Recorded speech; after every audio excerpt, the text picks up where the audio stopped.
to the webinar series, Real Estate Investing for the Win. Today we are going to cover RV parks, which is a topic that's near and dear to Andrew's and my heart. And we're going to be covering how to find, analyze, develop, and operate RV parks. This is a webinar series where we're going to bring in many different niche topics into it. And we're not experts in all of them, so we'll be bringing in experts in each of those. So if you're an expert in a niche that you want to share, come talk to us. Next week, we're going to be talking about mobile homes. So RV parks, executive summary. So we're going to cover RV parks defined, pros and cons, due diligence, and feasibility, pro forma, purchase, development, all the way through to operations. And we could talk forever on this topic since we are in the weeds. So, introduction to RV parks. Definition: RV parks designed for individuals where they can bring their RVs for short or long term, and their purpose is a vacation spot, temporary housing, or more permanent lifestyle choice. And Andrew, sorry, can you say it again about the Gen Z? Yeah, it's an interesting thing that the younger generation, it's more a decision. They're not looking for the big, huge houses that our parents or our parents' parents was always buy the biggest house you could, whether you're trying to keep up with the Joneses or, sorry if anybody has last name Jones on this call, or the Depression era mentality of just buying the biggest house you could. They seem to see the value of, they'd rather have something smaller that allows them more flexibility and to enjoy the world and enjoy life. I love it. Okay, and then tell us about the difference between an RV versus a park model cabin. And I know there's some other variables out there. Yeah, I talked to Linda about doing like this big Venn diagram of all the overlap. The first definition is probably modular. You'll hear the term modular. Modular housing is anything that's built off-site. It's not built in place. So that could be a mobile home. That could be the park model cabins that are on the right-hand side of this picture, which are actually counted as RVs, which is where you have overlap. It could be an RV. I don't necessarily count RVs as modular because they're counted more as vehicles than they are as houses.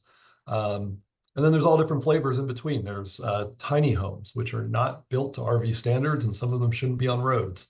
There's container homes. I've seen some container homes that are nicer inside than the house I live in. And they're all different flavors. But for this, what we're specifically talking about are RVs, which could be a motor coach, which is something you drive. It could be a fifth wheel, which is something you hook up to the back of the truck. It could be something that you just hook up to a trailer hitch. It could also be what's on the right side of this page, which are park model cabins. Park model cabins have one thing in common. They're 399 square feet. And the reason they're 399 is by staying under 400, they are allowed to qualify as RVs. And what you can't see on the picture on the right is behind that white skirting around the outside, there's wheels underneath that. And you could remove the skirting, pull it off its foundation, and just drive it down the road if you wanted to. Pull it down the road. There's no engine in them. Anyway, it's just trying to help everybody understand what we're talking about when we're talking about RVs. Okay, and so our target customers for RV parks are vacationers, families, or individuals looking for affordable vacation options, retirees, individuals who live full-time in RVs, often older adults looking for community living. And that's where I think, Andrew, you were talking about the Gen Z. They might like this community living as well. And we're also seeing a pop-up of where they're really focusing on the community and even building green spaces around that community as well. Transient workers, we're seeing this a lot, people who frequently move for work and need temporary housing. And I'll ask you to talk about that in just a second. And then adventure seekers, younger individuals or couples traveling the country.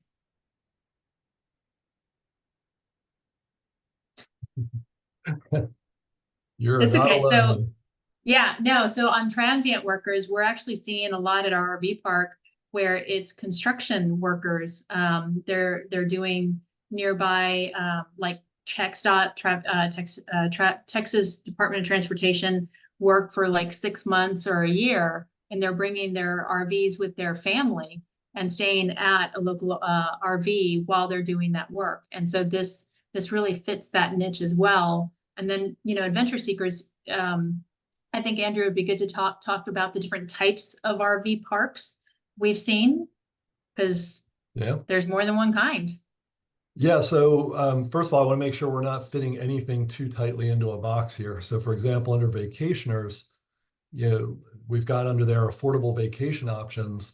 I'm not sure if the picture made it into this deck, but there's a motor coach. I can't remember what they call it. It's a resort. It's a resort.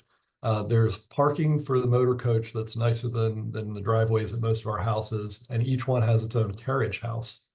And then it's all the motor coaches fit around a lake. So it's not necessarily an affordable vacation option. It's a really nice vacation option for people who don't want to stay in a hotel. Also, if you want to stay in a national park, there's not hotels in them, but there are places where you can be in parks in an RV, and people love that. For the retirees, I'll give you an example, personal example. My father has moved into a senior living facility, and it's great for him. It works perfectly for him. Other people choose to go into RV living where they just move around from place to place. They pick a place on a map. They've worked their whole lives and didn't get to travel enough, and now they want to see maybe they want to see every state in the country. Maybe they want to visit every major league ballpark. You can do that in an RV. And instead of spending a few $100,000 on a house, you spend a couple $100,000 on a motor coach and you just drive around. The transient workers, again, I want to be careful there because there's all different flavors there. There's what we refer to as man camps in the oil fields. And by the way, the guys staying in those man camps in those oil fields make more money than most of the people that will probably watch this video. They get paid fine, but all they're looking for is a place to sleep at night after they're done working. One of the RV park that we currently run and own, we had guys come in, as Lindsay mentioned, they were working on a project for TxDOT. These were highly skilled workers. These are the guys who put up the tall light standards in the median on a highway. And when they came in with their families, they didn't come in cheap RVs. They came in really nice RVs. So it's important to note there's a wide spectrum here. Yeah, absolutely. And then of course the theme park, Yogi Berra, water park type RV parks as well. Full spectrum, right? Yeah, and I know I'm jumping ahead, so you can yell at me or mute me anytime you want. If you have a business that targets one audience, that's risky. Because if that audience changes or something happens to that audience, your business is hurting. When you've got a business, and I know we're going to talk about risk later and investing, when you've got a business that's got this many types of customers, it's great. Shifts around. I mean, we didn't even put snowbirds in here. There's a whole bunch of things. Yes, exactly. Or reverse Exactly. snowbirds if you have one in the north. Yeah. So pros and cons of investing in RV parks, right? Pros is high demand, growing trend in RV ownership and travel. We saw that especially with COVID, right? You would think that COVID is a con, but during COVID, that RV parks during COVID would be a con, but truly, Occupancy went up. Yeah, occupancy went up. People were either fearful or didn't like the rules around hotels and air travel. yeah, But an RV park, you're outside with other outdoorsy people. It yeah, was a really nice thing. yeah, exactly. And as property taxes go up, people are looking for alternatives. And then Chris Low just threw in maintenance. there that RV sales went up, which is absolutely true. Yeah, that's true. Low maintenance, generally less intensive upkeep compared to other real estate investments. Flexible income, ability to charge nightly, weekly, or monthly rates. And scalability, opportunity to expand and add amenities to increase revenue. But then cons, seasonality, right? Yeah, income can be heavily dependent on the season, and you have a topic to share on that, Andrew. Yeah, we two stories on this. One, important to note that in where we are in Texas, people stay in RV parks year round. In the middle of the summer when it's 104 degrees, I think it hit 108 here yesterday. People stay in RVs, and then you go find a lake or a pool. If you're in the north, if you're in a colder climate, there's a lot of parks that are only open or allowed to be open 8 months out of the year. And that's fine. You just need to figure that into your P&L and understand what that does to your numbers. The other one that I think Linda's thinking about, we had um, a chance to meet with someone who had bought an existing park in Alaska, which I think is incredible. Like I wanted to go see it. Here's the problem. They bought it right as COVID hit. When COVID hit, Canada had slightly different rules, especially going across national borders. Um, no one could access their park. So people from the US that wanted to get to their park couldn't get to it. So you just gotta, again, there's the pro, you're in Alaska. Like I would love to be waking up, having a cup of coffee, looking out at the Alaskan landscape, but just understanding there's some risks involved as well. Yeah, and tying back to our first episode where we talked about, understanding the macro and microeconomics that it could impact your deal. Yeah, I mean, you've got to understand the policies that impact your business as well. Because definitely during something like COVID, state to state, it was very different. Market saturation, increased popularity can lead to more competition. Initial costs, high upfront investments in land, permits, and infrastructure. And then regulations, navigating local zoning laws and environmental regulations can be complex. So we've got a slide to cover for that as well. So finding land for RV parks, right? Location, proximity to tourist attractions, highways, and natural scenery. Zoning and ensuring that the land is zoned for RV park use and can be rezoned. And market analysis, evaluate the local market for potential demand and competition. Andrew, you got some thoughts on this? Because I know you always do. I always do. So, and just so people know, the pictures, a lot of the pictures in here are going to be of our first RV park, and this is one right after we opened it. This was a piece of land. It was a rundown mobile home park. Nothing against mobile home parks. Mobile home parks are an incredible investment. Ours was a rundown one. It was all the RVs were rat infested and worse. It was dangerous. It was literally dangerous to own and insure. And we decided to turn an RV park. The interesting thing is, this is a picture looking from up the top of the property where the road is, and you can see it looks out on a beautiful hillside. It's a beautiful piece of land. It's 2 miles from boat ramps onto Lake Travis. It's close to major shopping, close to major employers, easy access to get into Austin, which is a pretty popular place. And this piece of land was just sitting there. No one saw it. No one thought, what could this be? And one of the things I like doing is encouraging people, get another tool in your tool belt. If you're not familiar with RVs, love that you're here so that if you're out and about and you see a piece of land that probably won't work, the reason people didn't want this piece of land has to do with that it's not on sewer. Well, that eliminates multifamily, any kind of medical mixed use. It eliminates a lot of opportunities, but it's perfect for an RV park. Mm-hmm. And so if you've got some knowledge of what could go there, you may find an opportunity where others just drive right past it. Well, and then the other piece that I thought it was important to share is that yes, this was a mobile home park, and I think so it was just under 7 acres, and in that space they had about 18 mobile homes, and it's in that same space we were able to put about 80 RV spots. So the density can be much stronger with RVs versus mobile homes. The other piece is that if you've got a bad tenant on a mobile home, you have to go through the eviction process. But for RVs, it's a vehicle, right? So if they're not following your rules, you just tow them. And I'm sure you have to check for each local jurisdiction, but in Texas, that's the way we roll. And I saw a question just popped up about septic. Look, I grew up around big cities. I was not familiar with septic at all. Anyone that's grew up in a rural area probably doesn't understand sewer, and all they know is septic. So they're essentially the same thing. It's a way of taking care of your sewage. The septic systems, we're not going to get deep into it, but the modern systems, you are treating the sewage to a point where the water that comes out, you cannot detect sewage in them. So you're actually pumping clean water out of them. Um, in this case, this is a commercial system, so it's one system that handles the entire park. Because it's under 5,000 gallons, gallons per day, we were able to do it in one system. So all of the sewage from all of the RVs funnels down into 3 or 4 tanks, then gets treated in another tank, then gets pumped into a septic field.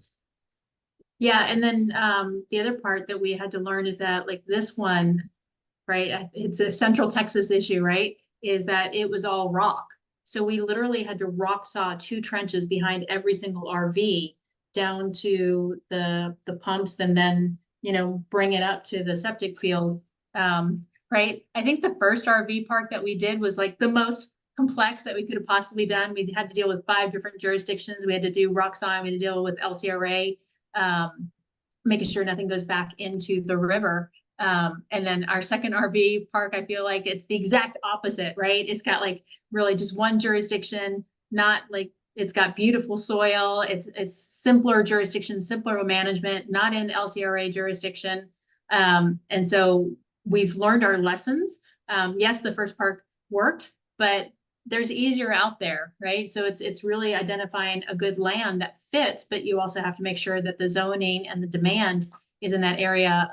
And then one of the pieces that Andrew has been really digging in on our second one is all of the businesses and development that's coming in that area is a huge impact in a positive way. Well, it can be both negative and positive, but in this case, positive way that investors are looking for. Not only the diversity and the flexibility of the project, but what are the businesses around it that support it and that will create demand and what's coming, right? And so we're going to talk about due diligence in just a second because there's so much that you can do that really sets you up for success. So So, I do need to interrupt because you threw out a local term there. LCRA stands for Lower Colorado River Authority. For anyone that doesn't understand why Austin is beautiful and other parts of Texas, while still beautiful, are more desert, it's because we have the Colorado River running through us and we have a semi-government agency. And yes, that term should scare you because as a semi-government agency, they can kind of do what they want and you're not going to win a battle with them. So um, they have a very important task, which is to safeguard the Colorado River. And that's very important. And I respect the heck out of what they do and support that. They're also very difficult to work with. And so that last slide, finding a property, finding where to put an RV park, we purposely now look for a piece of land that is not in their jurisdiction because they're just too challenging to work with. And you might have things in your area that meet that same criteria. yeah. And then just, sorry, going back to the septic, it's RV parks typically wind up on septic because if you had city sewer, you'd probably put multifamily if there's demand. And that's the other piece is, and we'll get to this, is multiple exit strategies. Because one of them is you can take the RV park and as the city sewer comes in and as the demand comes in, you can convert it to multifamily, right? So it becomes a longer term potential for your flexibility. So due diligence, environmental impact, assess potential environmental challenges and mitigate costs, infrastructure needs, evaluate the cost of utilities, roads, and other essential services, and legal considerations, check for any restrictions, easements, or liabilities tied to the land. And what's important here, just like when we were talking about septic, I knew nothing about septic. Now I do, but I knew nothing about it. But I can hire someone who's an expert. And that's what we've done. This same thing, you're finding an engineer, a local engineering company that this is what they do. And I'll give you an example of why this is so important. The environmental impact, where we're building our next RV park is right down the road. It's 5 miles away, which is pretty darn close in Texas. It is 5 miles from an endangered species called the Houston toad. Houston toad was actually when they started the endangered species list, I think in the early 70s, the Houston toad was one of the first things on there. And I actually heard a story yesterday that's amazing to me. For those of you that are familiar with Buc-ee's, they're the largest gas stations you will ever see in your life. It's insane. It's like a shopping mall. They had bought a piece of land and they missed this. that they were in that Houston towed territory. And in order to build, you can build roads, but you have to build tunnels underneath it so that the toads can move around. What they were doing is they were wanting to build a huge parking lot for their gas station, and they couldn't do it. And they ended up buying the piece of land and having to go move somewhere else, just because this is a big company, didn't do the right amount of due diligence. So this is about finding someone that's an expert saying, hey, what are the things that we need to look into for this property?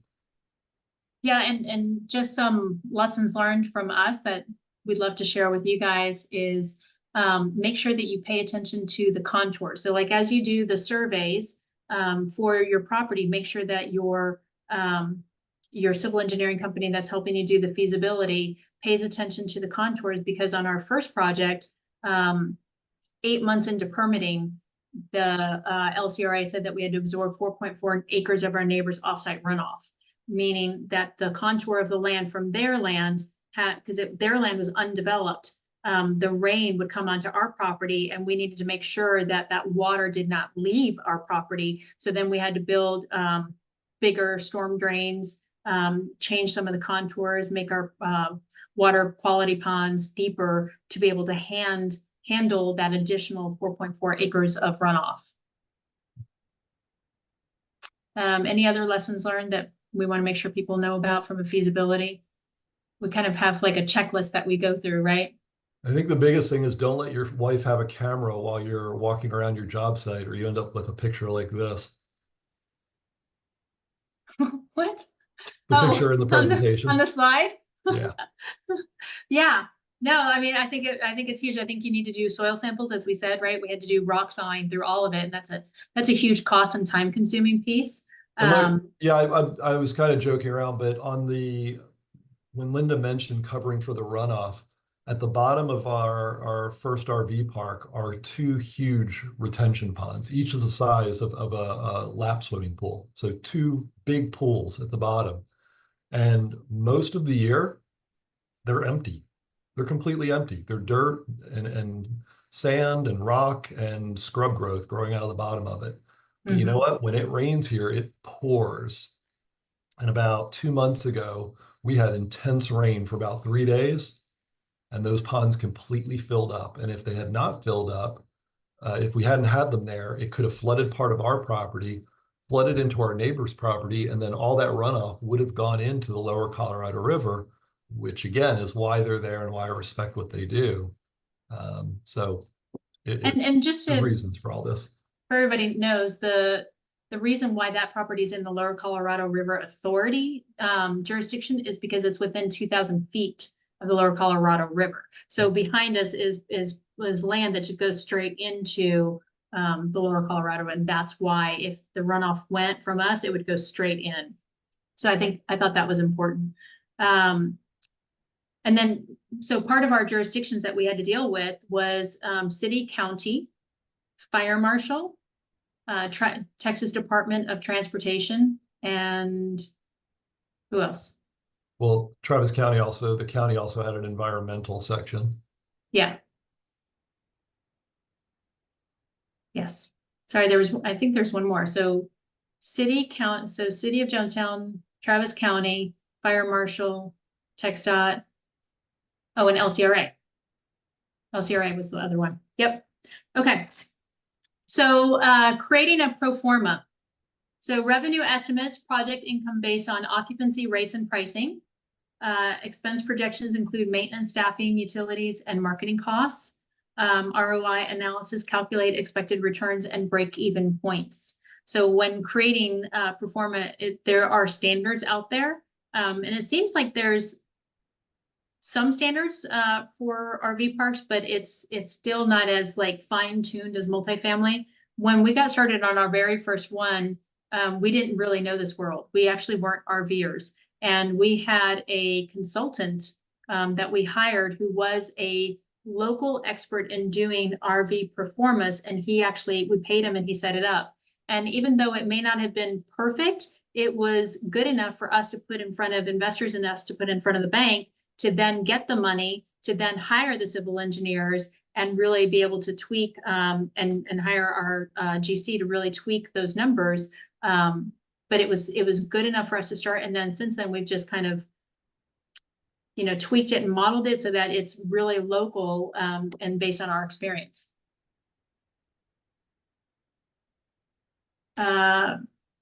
So we've got in at the end kind of an estimate of what it costs to build per each one.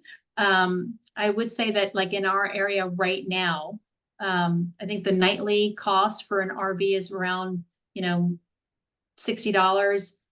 Monthly is around $600, $700. And then weekly is like $350, I think is somewhere in between. But cabins, we've got park model cabins on our RV park, and those are running for about $1,500 a month plus, because if you compare them to a 1-bedroom apartment, and so for us, they're furnished and they are completely full. Like there is high demand for those. So you can put those in. I think it's also important to note that out of our entire pro forma, out of all of the numbers on that, there was one number that the bank cared about, and that was it. And that was the DCR. Andrew, do you want to talk about what DCR they were looking for? Yeah, so they wanted to know that the debt coverage ratio in year one was 1.25. One of the beautiful things about an RV park as an investment is it cash flows pretty quickly. I know Linda had it as that there's some upfront costs and infrastructure you've got to build, but compare building an RV park, which I tend to say that an RV park is just a glorified parking lot. It's a parking lot with utilities is what it is, and some amenities, but you're not building vertically.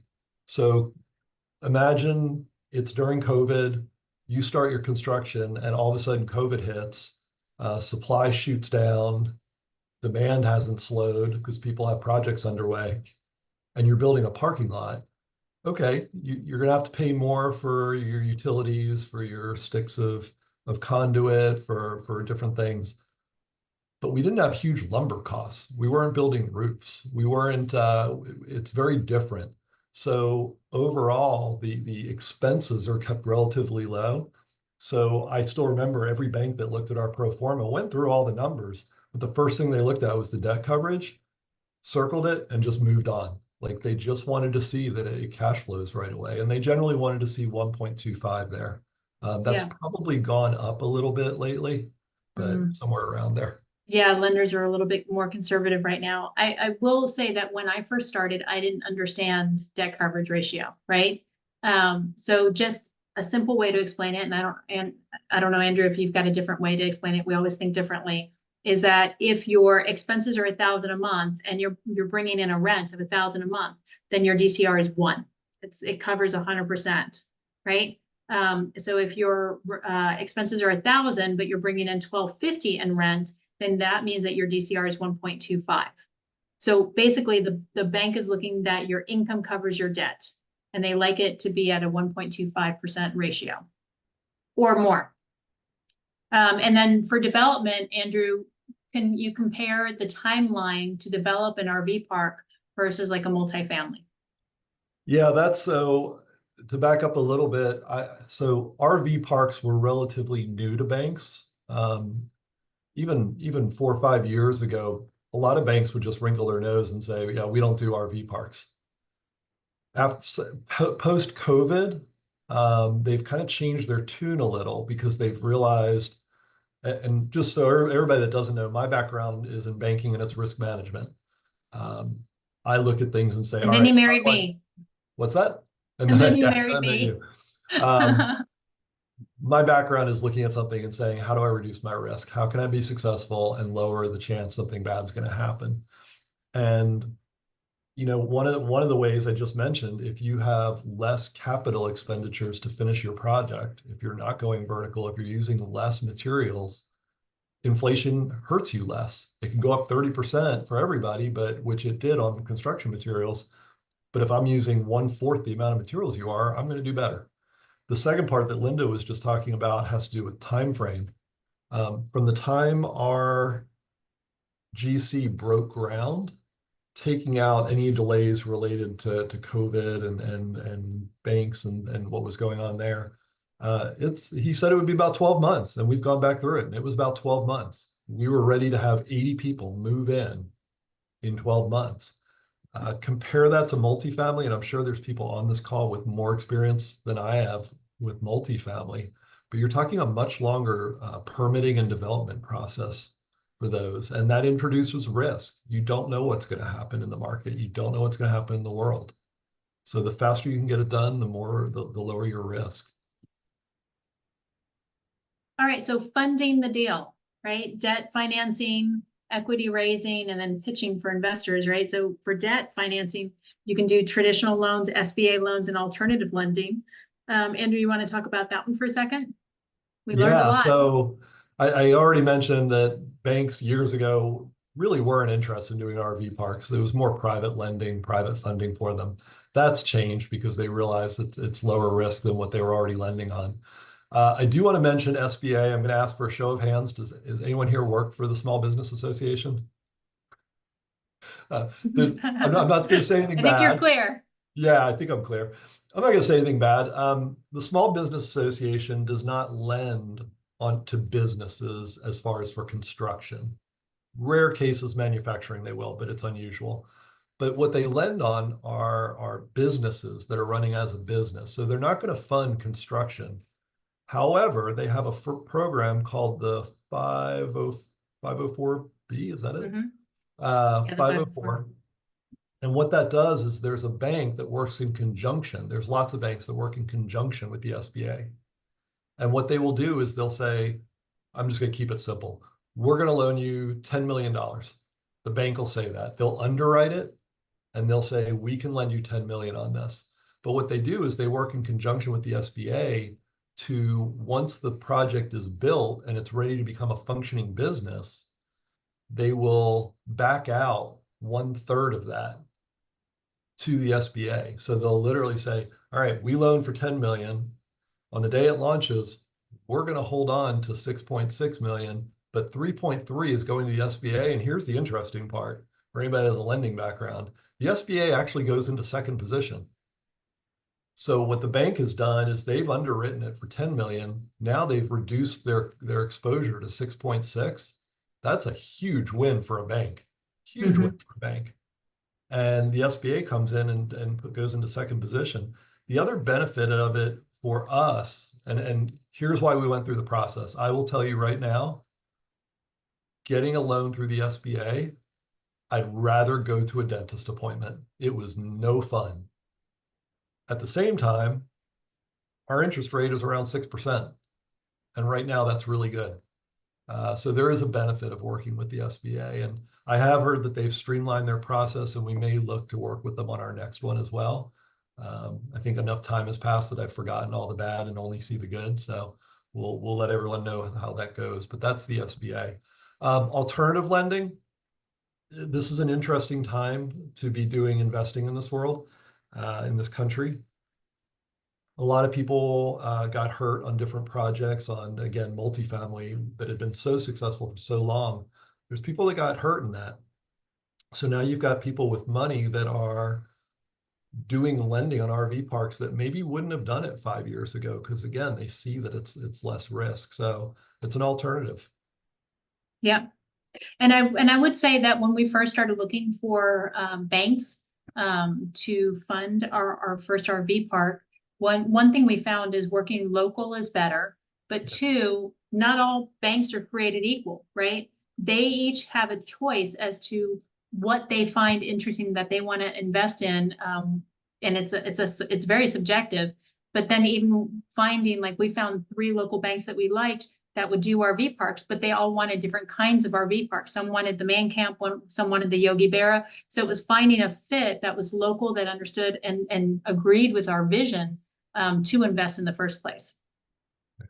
And then equity raising, bringing in investors or partners. Andrew, do you want to talk about the difference between equity versus debt in an RV park? Debt is simply a loan that you're going to be paying on. When we were talking about the debt coverage ratio, that's what is all the revenue you have come in, then subtract out any operating expenses and subtract out any debt that you need to pay down. So that's the debt portion. Equity is you're an investor, you're invested in it, and every month you get a portion of the profits that roll through. Any cash flows get divvied up amongst the investors.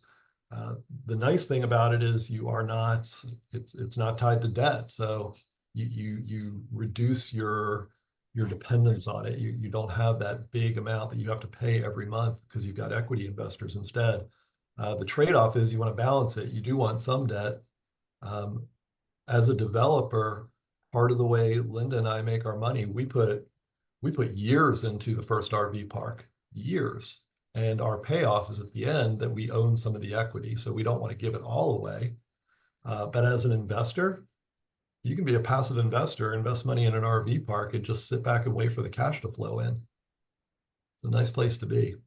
Yeah, and on the last webinar, we really dug into the difference between debt versus equity. And at a high level, debt is lower risk, but it's also lower returns. You've got a fixed plan, fixed timeline, fixed return. As an equity investor, it is higher risk, but it is also higher reward. And so it's sometimes as an investor, it's good to kind of have that mix of in your portfolio. And then investor pitch, right? So when we pitch to investors, right, it's high potential for cash flow and long term. So last week we did residential versus commercial, and in residential you're lending or investing in one property versus here you're really investing in a business, right? And we'll talk about operations in just a minute, but it's not dependent on just one person. What if they get sick? Like I had, right? I was sick. But the business didn't stop because we had a property management in place. And so it's just really understanding the difference between the two. All right, so permitting and planning, understanding local regulations, research zoning laws, and engage with local planning departments. We've already kind of talked about some of this stuff. Develop engineering plans, work with civil engineers to design site layouts and manage environmental impacts.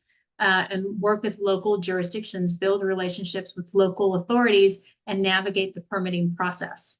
And I know you've been in the weeds. We were in it together on our first one. You've been the one in the weeds on the second one. Anything you want to add here?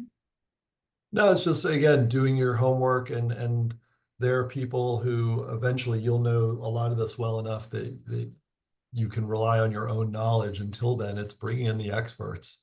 A good example is we were having trouble getting answers on our septic system we'll need for our second park. We found the guy who is the largest installer of commercial systems in the area.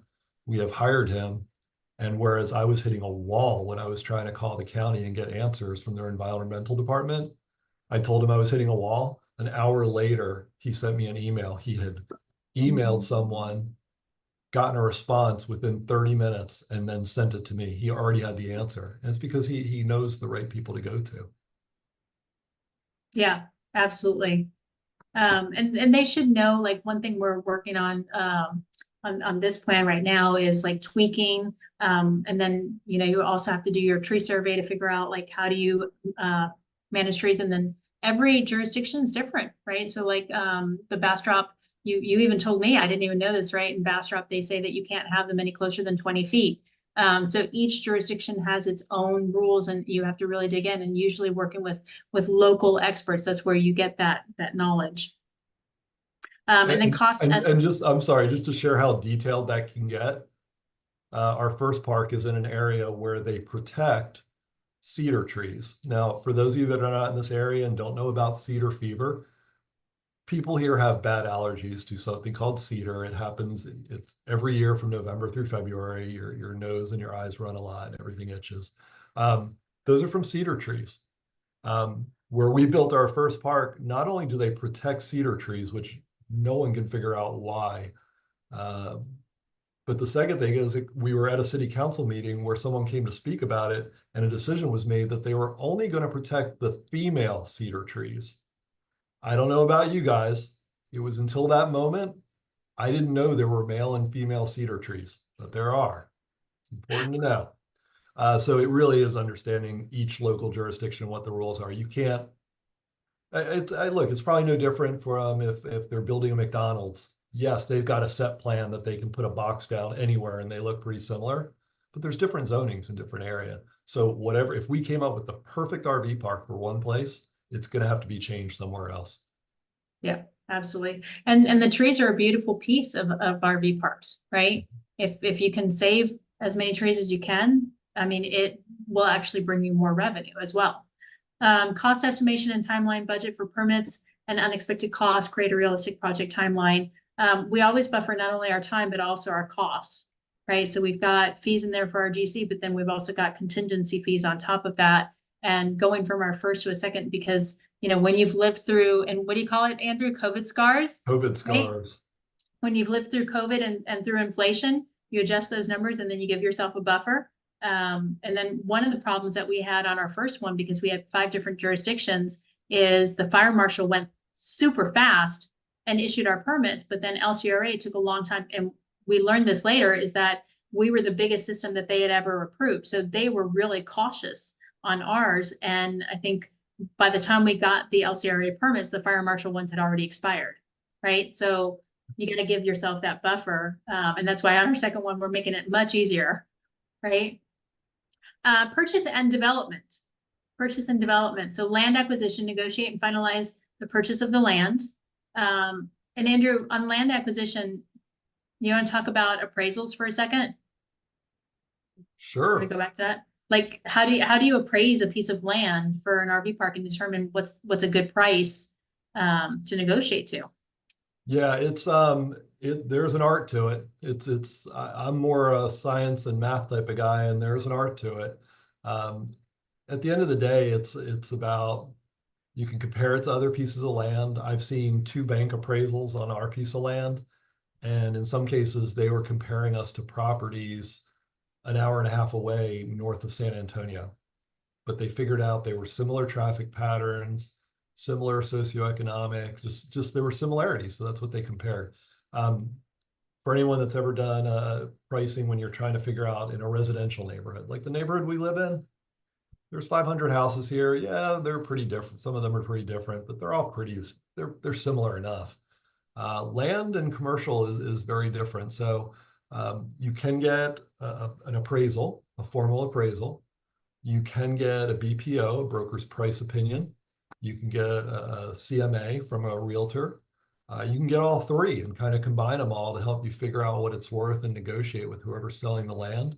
Um, what we did is we negotiated based on what we saw in the prices of the land in the area. But the biggest part is it had to fit into our pricing, our financials. If it didn't work, even if we could get them to cut the price in half, if it didn't work, it wasn't going to work. Exactly. Thank you.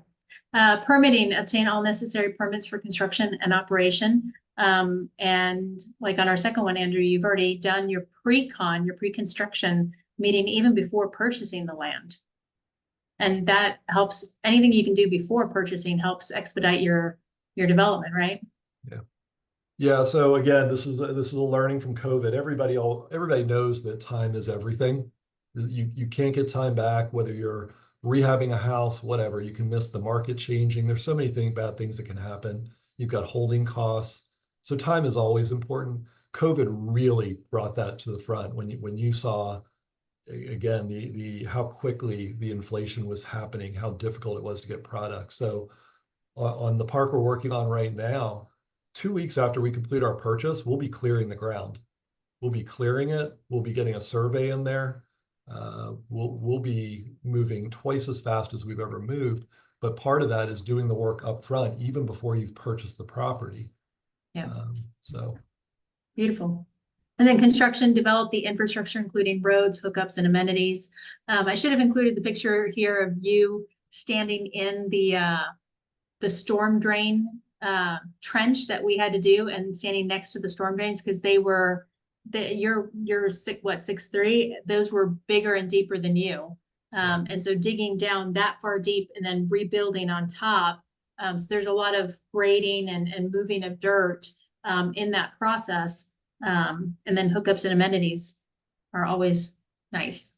yeah, I want to address a question that just popped up that I thought was a great question because we didn't directly cover it in here, which was buying an existing park versus developing a new one. They are very different business models. So buying an existing park is kind of similar to the model of buying an apartment complex. and fixing up the units, marketing it better, and raising the rents. Or a hotel where you market it better so you put more heads on pillows. That's what we're talking about with an RV park. You have a lot of RV parks that over the years were developed by, for lack of a better term, little mom and pop operations on family land. They became valuable, but they're not necessarily efficient, run well. And in order to improve them and grow them, it requires capital that sometimes these families don't have. And it became a big thing over the past 10 years for people to go and buy existing parks and literally flip them. They're flipping RV parks. The challenge with it now is that there are two large groups. They're the biggest in the world that do it, and they buy a lot of parks. The picture you see here is when we were developing our first one. Even when we were at this stage of development, I was getting phone calls from these companies saying, "Hey, would you be interested in selling?" I'm like, "It's a piece of dirt." Like, but they were still interested because they were so much capital they had raised to go buy existing parks. There is a niche where you can go in and buy them as an individual, and you find things that those companies miss. That's purchasing existing. What Linda and I enjoy doing is developing from the ground up, finding something that'll make it in a better location, a better park, finding something that got missed, and then we develop it. It is harder. It is harder to raise the money for it. It takes a little more time. The reward is much greater. It's much greater. Well, and remember, we did look at buying an existing park close to this one, and we had somebody in our family that actually stayed there, so we knew the inside scoop. And they had violations. They had a lot of environmental. There were known violations and there were unknown violations. And when you buy an existing park, you buy the violations. You have to do your due diligence. So we would have been buying their problems, and we just walked away. Well, and then even just this property, our first one, it was a mobile home park. The owner wouldn't let us inspect the septic tanks. Yeah. What does that tell you? That tells you a lot right there. So we just said, finally, it went out of contract, went back under contract because we would not buy it, assuming that those septic tanks were good. So then what we said is, okay, fine, we'll assume that you don't get the value from those septic tanks, and we reduced our price by that, just assuming that they were bad. And that's how we were able to go. And then yes, Chris, red flag, wholeheartedly agree. Okay, so setting up the business. Business structure, determine the legal entity, LLC, partnership, etc. Branding and marketing, and I'm going to give you guys a ninja tip here in just a second. Create a brand identity and marketing strategy to attract customers, and pricing strategy, set competitive pricing for nights, weekly, and monthly stays. Andrew, do you want to talk about business structure? We've learned a lot. And I think what do we say before? You ask 10 attorneys, you get 10 answers. Yeah, if you ask 10 attorneys to do something, there are going to be 10 different ways to do it. This one's pretty common though. So remember, you're buying a piece of land, but you're also running a business. And the common way to do this is to have one LLC own the land and then have another one own the business. And the first one leases the land to the second one, and there's tax reasons for that. Talk to your accountant, understand the rules in your area. But generally, that's how you do it. You have an LLC for each. We did have a recommendation. Some of our early investors wanted to be in a partnership outside the LLC. They were given the advice by an attorney that was the safest way to do it. What we found is that it was clunky and unnecessary and expensive, which might have been why the attorney recommended it. Long story short, any investor can be in the LLC. They are protected, and that's the way we set them up. Well, and then for our residential business, when it's just us, it was member managed. But now for our RV park, it's manager managed, which allows passive investors to be part of it without violating that. Branding and marketing. So branding, like when we bought the RV park, we were focused on, when we bought the land to build the RV park, we're just focused on all the pieces that we just said, the due diligence, the permitting, the investors, the pro forma. And so we just bought it. For example, our first one, we bought it as Parks for the Win LLC. Do you guys see the theme here? Real estate investing for the win, parks for the win, homes for the win, right? Like that's just our thing, but doesn't mean that that's the best for marketing. So then what I did is I actually said, okay, now that we own it, now that I have a vision for what we're building, then I started doing my marketing research. And so I found, hey, you know what? This is north by northwest of Austin. And, Austin is known for their South by Southwest music festival, right? And so even if we have the long-term approach of when city sewer comes in and we move it, we'll probably move it more north by northwest of Austin. So what I did is I looked at Google, I looked at Facebook, and I said, does North by Northwest RV Park have any competition for that name? And it didn't. And so that's why we went with that DBA. And so now when anybody types that in, we dominate the entire page on Google because there was nothing else for that name. Google says you're the best match. And so it becomes easy branding around something that becomes unique for that. And then marketing, I'm now getting really into it with our property management company. And with RV parks, you want to create a culture, right? You want to be engaging. And yes, you can do Google ads, and yes, you can do social media ads, but they are time consuming and you have to constantly feed that machine, but it doesn't work on culture, right? So Facebook, just another little marketing tip, ninja tip, is that Facebook is all about engagement, right? The more you engage, the more they'll promote your post. So ask engaging questions. Don't just put something out there. And so you can make a post like for RV parks that says, when you're traveling in an RV, what games do you prefer to play? And it could be, it could be bridge, it could be dominoes, it could be like you're asking a question that everybody's going to respond to, and it drives engagement, tells Facebook, hey, it's a good topic.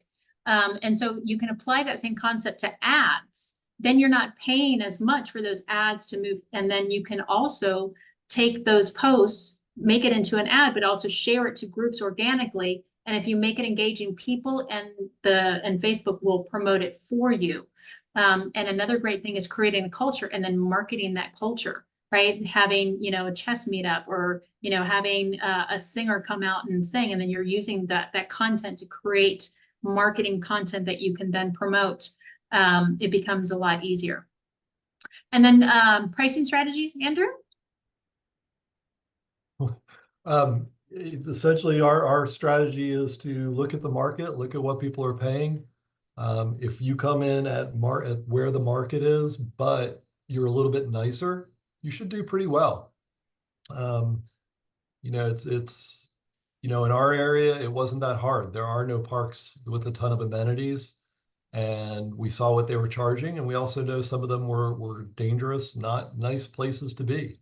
So we just made ours a little bit friendlier, a little bit nicer, a little bit cleaner. And we get the feedback all the time from the people that stay there. That's what they like about it. Sorry, I just thought of another ninja tip for marketing, something that I just learned about, which is RV share campground partnerships, right? So you can become a partner with RV share by saying that your park is a destination. And so what that means is that somebody can rent an RV that is delivered to your RV park. And so yes, they would have to book with you and then separately book with RV share, but it's a way to get additional promotion and to be a campground partnership. And they actually have other benefits for you that include that once a booking is completed, that you actually get some commission from them as well. So you get more visibility, another avenue, and then additional revenue, which is huge. Do we have a question? Marketing budget per month. So I will say that we were spending $2,500 to $3,000 to have a professional marketing company do it. And that can include hosting, that can include your email marketing, like MailChimp, that can include reputation management, like with Wide Whale. And I'm actually taking it over because I want to do some of the more local and engaging marketing as well. And then you've got ad spend. So you can have your keywords that you can pay for ads. And then another little ninja tip on that is you can, like, it's a keyword is when somebody goes to Google and they type in a string, right? Like, RV parks near Jonestown, Texas, right? That's a keyword string. And you can create a Google ad so that anytime somebody types that in, your ad pops up. But you can also do it organically where you have that keyword written in a blog, right? So you want to have a website that's WordPress, right?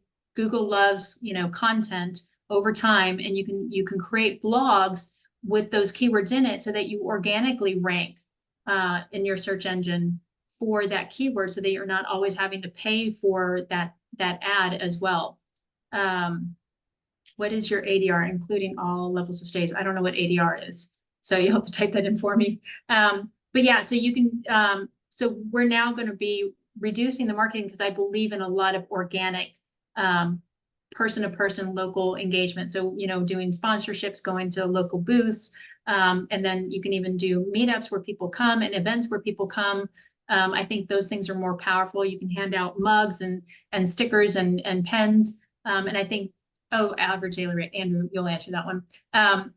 So I believe in really local and engaging marketing content that really focuses on building a community and using a lot of the organic elements that are already included with Google and with Facebook. And when you post to Facebook, it automatically posts to Instagram, so you get a 2-for-1 benefit. Andrew, you want to talk about average daily rate? Yeah, it varies a little bit. We have what are, I guess you would call premium sites. So we're in the $60 to $65 a night range. And this, again, like it can vary greatly because on the park we're building now, there's a beautiful lake in the middle of it, and we'll have cabins that are on the lake and RV spots that back up to the lake. Well, if I were staying in an RV park, that's where I would stay, and I would be willing to pay more for it. But yeah, we're at 60 to 65 for the first park. Well, and that's for an RV spot. It's different for cabins, especially cabins that are furnished. And for cabins, I would say compare it to, what's a hotel for a night. Okay, managing operations. So property management, hire or contract with a property management company. Maintenance and upkeep, regularly maintain infrastructure and amenities. Customer service, focusing on creating a positive experience for guests to encourage repeat business. Andrew, you want to talk about property management? All I was going to say on this is, unless you are a property manager already and you have expertise at managing an RV park, don't manage your own RV park. If you're going to develop one from the ground up, when the bank is going to ask, any investor is going to ask who's going to be managing it. When you say you, they're going to kind of wrinkle their nose up a little. They're not going to really like that. They want to see you as the owner, operator, developer. They want to see that, and you focused on that. If you've got experience and you've got a property management company, fantastic. Then do that. I will tell you, in our area, there's a gentleman and his wife. They started a small RV park decades ago, and it's them living there on site, and they're the ones managing it. And I know they hit some bumps along the road, but they learned how to do everything, and then they grew the park over time, and they just sold their park and did quite well. So it's not that it can't work, but if you're building a new one from the ground up and looking to get a bank or a large lender involved, they're going to want to know that there's an expert involved. Yeah, and the other piece is that you want to also factor in not only property management, but on-site staff, right? So you've got a general manager, you've got somebody that stays at the office, you've got mechanics, maintenance, and then also for our cabins, we've got somebody that also does the laundry on a routine basis, because it is kind of like an Airbnb from that perspective. And the question just came up. There are organizations that work with campgrounds. The biggest one that I'm familiar with that someone just put in there was Good Sam's, where you can offer discounts and people rate you in Good Sam's. You have to be very careful because you want really positive reviews in there. Otherwise, it can hurt you. So yes, we are tied into that. And then separately here, you want to find if there's one local to your area. I will tell you, we have the best named campground group of any campground group in the nation. The one for the state of Texas is known as TACO, the Texas Association of Campground Owners. And I don't know if they did that to be funny or it just happened, but We're a member of Taco. And then I also just learned about OHI, which is more of a national campground association.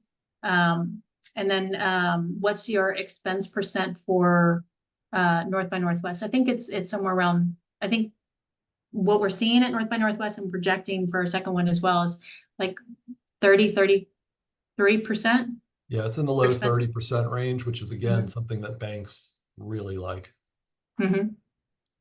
Yep, and that has us including a property management and on-site staff. Okay, so cost and ROI. Cost per slot is dependent on many variables, right? Type of infrastructure, jurisdiction requirements, and level of finish. And so some examples, really the level of finish can just skyrocket. We've seen even where you've got luxury ones where you pull up your RV, but you have an entire casita, right? That has a bedroom, an entire kitchen, outdoor kitchen, even hot tub. So you can continue to go high end as much as you want. We've also seen RV parks that are seasonal, right? Because of weather, right? We don't have that here except for maybe August is when it's 110. Nobody wants to be outside, right? So the cost for the extremes could be anywhere between 25,000 to 100 per slot. So I would say that the 25,000 means like you don't have any amenities, you don't have paved roads. But then the opposite could be like water park, theme park, or even luxury. Before I move on, Andrew, you want to add any thoughts here? Yeah, it's just understanding not all RV parks are created equal. Linda and I stayed at a park, and I'm actually trying to look it up because I can't remember the name of it. It's on the bay in San Diego. And the park is, there's some good things about it, but where you park your vehicle, it's a trashy parking lot. Everybody's packed in, there's no room, it's dangerous pulling in and out. It's not well maintained. It's clean, but it's not well maintained. A lot of deferred maintenance. And then you walk out of your RV, and within 20 yards, you're on the bay in San Diego watching the sunset. Um, and no one cares. So no one cares about that. I can only imagine what their numbers look like, probably completely different than our financials because taxes alone on that piece of land, I can't imagine. I literally can't imagine. So yeah, you'll see them all over the place. And everything from the luxury one, as Linda talked about, to the man camps near oil fields where it's just a piece of dirt. It's literally I just a love, piece of dirt. I'm glad that you brought up taxes, right? So how does taxes for an RV park compare to multifamily? Yeah, much better. Because they're going to want the improvement on the property is what you're taxed on. And I mean, you're taxed on the business, but on the land, you're taxed on the improvement to the land. And for anybody that's ever built a house before, you've got what the land costs, and it hardly gets taxed anything. And then you build a house, and all of a sudden they nail you. An RV park is a parking lot. Those are vehicles. Even the cabins we're bringing in are vehicles. So We the left the taxes tires are. on the park model cabins, so they're not considered permanent property. That's actually a ninja tip. We showed a picture of the cabins at the beginning with the skirting around the bottom. If you remove that skirting, yeah, the wheels are still there. And we were told to do that for two reasons. One, tax reasons. It takes away any question that it's still a vehicle. And the second reason is the fire marshal said, well, you may need to put sprinklers in these. I was like, well, what would be the difference? He said, well, are you leaving the wheels on them? I said, would you like us to leave the wheels on them? He said, well, yeah, if it's a vehicle, it doesn't need a sprinkler system. So we left the wheels Yeah, on. any amenities that you build would be counted as improvements that you would Correct. get taxed on. Yeah, but the majority of an RV park is just a parking lot. Yeah. Okay, so now to compare as an example, the second RV park that we're building, which is going to be much bigger. I think we're projecting 260 slots versus 80. We're building at about 52,000 per slot. And so it's not the no frills, no amenities, no paved roads, but it's also not the luxury, even though there is a lake on it, right? So at this cost, we're including land, infrastructure, amenities, and soft costs. We took out the cabin just so that we can look at the revenue across the board. So we're assuming 260 RVs at a $52 per slot. And so comparing, just putting this in terms sometimes it's easier to understand. Comparing to a single family residential, if each slot rents for about $700 a month and you put 5 slots together, that's like buying a $260,000 house and getting $3,500 a month in rent. So just to clarify the math of what Linda just did, she took the 52,000 per slot, said 5 slots, so there's your 260,000. That's what that costs. And then the rent, 700 per month times 5 is 3,500. To us in our market, and I think any market, if you could rent a $260,000 home and get 3,500 a month, that's a slam dunk win. Sorry, And then Andrew, the I other just saw part, your name. I was wondering how long it would take you you were talking about branding, so I changed my name. I branded myself. No, the other part is, Linda and I have done rentals before. And this was a way we saw to have 80, 81 doors quickly. And from a risk perspective, if you rent one house, if something goes wrong with that one house, something happens, and you can't rent it for a while, or it just doesn't rent right away. Um, having 80 doors, it's a lot safer. And again, that's the risk manager in me speaking. Mm-hmm. Yeah. All right. So why RV parks are a good investment strategy? Resilient market, right? RV parks have proven to be resilient even in economic downturns. Growing demand, the RV lifestyle is becoming increasingly popular across various demographics. Flexible operations, ability to adapt and scale operations based on market demand. Strong cash flow, potential for steady, predictable income with proper management, and multiple exit strategies. Multiple exit strategies for an investment can help you be more flexible and reduce risk. Henry, thoughts on this? Yeah, essentially the flexibility is the part that I love. I mean, the resilient market, Linda's spot on. When times are good, people buy nice motorhomes and travel. When times are bad, it becomes some of your most affordable housing. And I know the Fed just spoke up today, but if we had gone into a deep recession, one of our options was the market would then get flooded with people who had bought RVs that then got foreclosed on. We would go out and buy those RVs, put them in our RV park, and rent them. So it's a flexibility. It's an option when you've got an RV park. Another option is we've got RV slots. We can use them for RVs. We can use them for cabins that we use an Airbnb model for those cabins. And if the market changes and we want to put in more cabins, we can do that. Right now at our first park, we have some very entry-level cabins, which are actually very nice inside. And people love them. You can also get upscale ones. We're looking at a company outside. They're in Lancaster, Pennsylvania. For those of you who don't know, that's Amish country, and you can get the best woodworkers in the world. And I can get an Amish-built wood cabin delivered to Texas for about $130,000.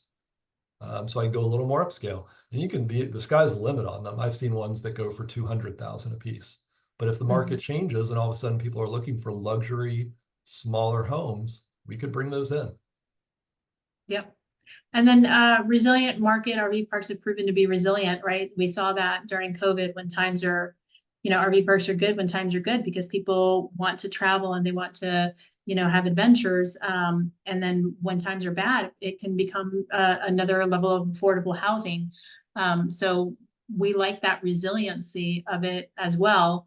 And then talking about flexible operations, in our second RV park, we were planning 220 RVs and 40 park model cabins, but we're going to make more than 40 with hookups for cabins so that we can flex where each of those spots can be an RV spot or a cabin, because down the road you can always get more cabins if that's where the demand goes.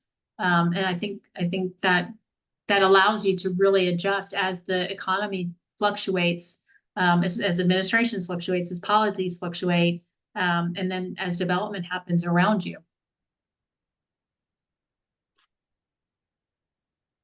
All right. And then looking for, if you're looking for deals to invest now, We have deals that are not only our own, but also we're partnering with people who have deals.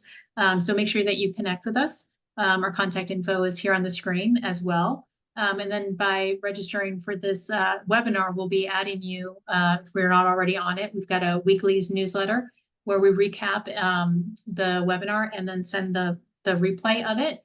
And then we share deals as well as any other ninja tips that come up or testimonials that come up. So please connect with us. And then next week, we're going to be talking about mobile homes. So I've got a good friend who has bought and sold many mobile homes. And so he'll be talking next week about that specific niche as well. So we're excited to learn alongside with you guys. And I like, we know RV parks very well. I'd be interested to see the true differences between the two, because we're always in the battle of which one's the better one, right? And it always comes back to what's the highest and best use of that land, which is what we're always trying to evaluate. So thank you for joining us today. I appreciate your time, and reach out to us if you have anything that you'd like us to see to cover in future webinars as well. Thank you guys, and have a great day. Appreciate you.